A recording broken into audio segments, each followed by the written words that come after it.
Why was there such a belief in progress? Yes?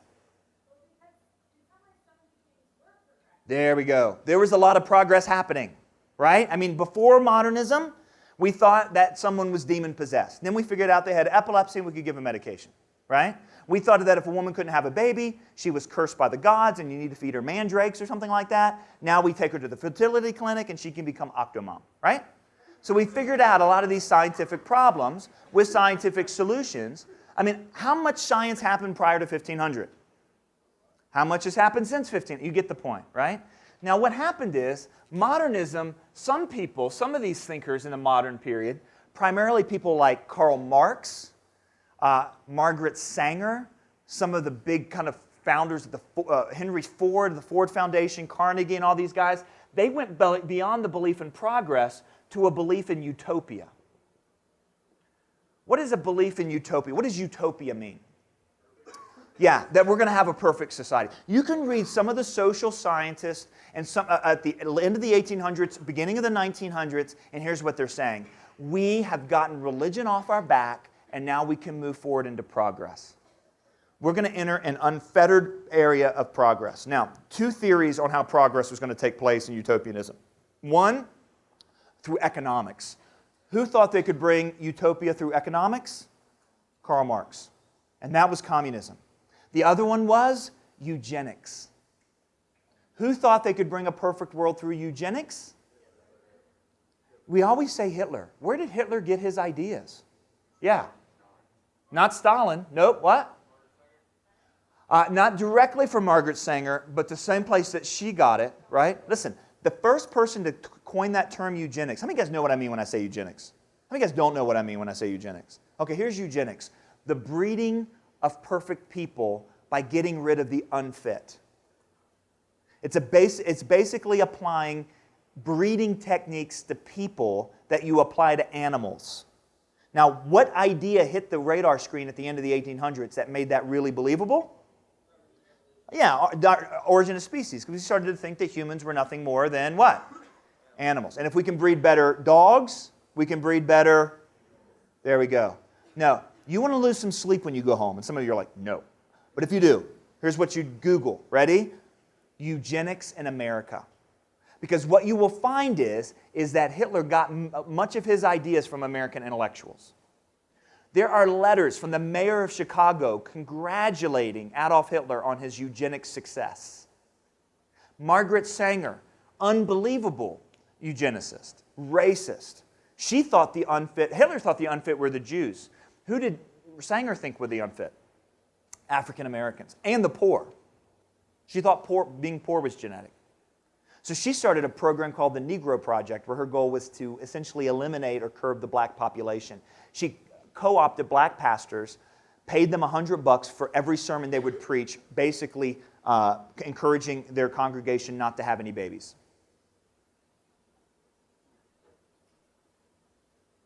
You will not find any of this on the Planned Parenthood website. Sanger was the founder of Planned Parenthood. By the way, now, Planned Parenthood clinics, 80% of them are in minority neighborhoods. You say, John, are you saying Planned Parenthood is a racist organization? Absolutely, I am saying Planned Parenthood is a racist organization. Let me give you the book. Ready? The book. You want to cause a lot of trouble on your college campus? Get this book. Secular Jew from Harvard wrote this book. Edwin Black is the name of the author, Edwin Black. And the title of the book is The War Against the Weak. The story is unbelievable. Black is a secular Jew looking at the Holocaust, and he wrote his first book on how the German church was co-opted into the Holocaust. And as an atheist secular Jew, he wanted to find that. But as he was writing that book, he started to see all this other correspondence. He started to see all these other connections, not between, get this, the Third Reich and American Christians, but between the Third Reich and American secularists. The War Against the Weak. If you want the summary of it, there's a book in the bookstore. Chapter 6 of this book sums this all up. It's a book called Liberal Fascism by Jonah Goldberg. Liberal Fascism. Unbelievable stuff. Now, So there was a lot of promise of utopia. At the end of the 1800s, while all these people were promising utopia, there was another guy that was thinking differently. He was an atheist. He was the one who, in fact, he gets a really bad rap today. And I think it's because he said God is dead and he died of syphilis. But other than that, Friedrich Nietzsche had a different view. While all the other secularists were predicting utopia, Friedrich Nietzsche, also an atheist, was predicting that the 20th century would be the bloodiest century in human history. What was the bloodiest century in human history? The 20th century. Why did Nietzsche predict this? Because what everyone else believed was that God was off our backs, we could move forward. What Nietzsche believed is that God wasn't just a belief, it was a controlling belief. In other words, what you believe about God determines what you believe about everything else. And so Nietzsche realized that God was like the sun, and Western civ was revolving around it. And so if the sun disappears, suddenly we have nothing to revolve around. We have to have new definitions of life and truth and God and morality and power and education and law and politics and all that sort of stuff. So what Nietzsche said is the 20th century would be a century in which there would be a whole lot of people trying to take God's place. In other words, the death of God meant the will to power. This is where he got the idea, you've heard this from Nietzsche, the Superman, right? The Übermensch. Let me give you an article. If I had time, I would go over it with you. It's just absolutely powerful. The article from Nietzsche is called The Parable of the Madman.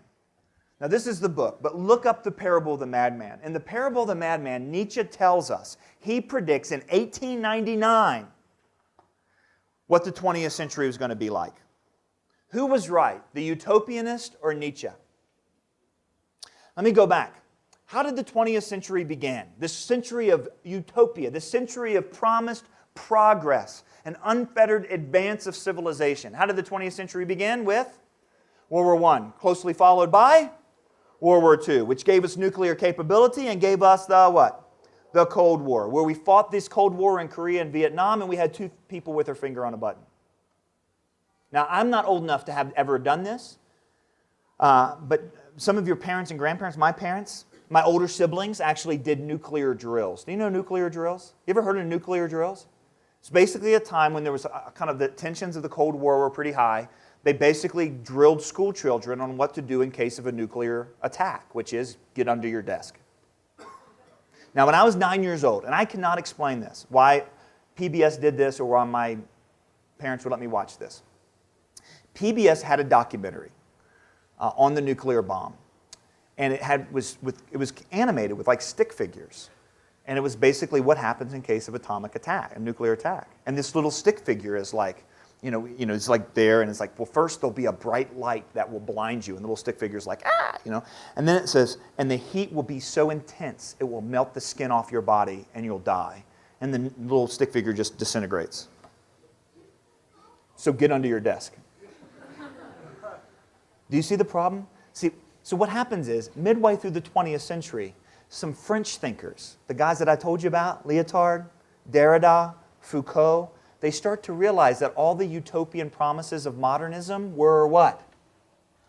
Bogus.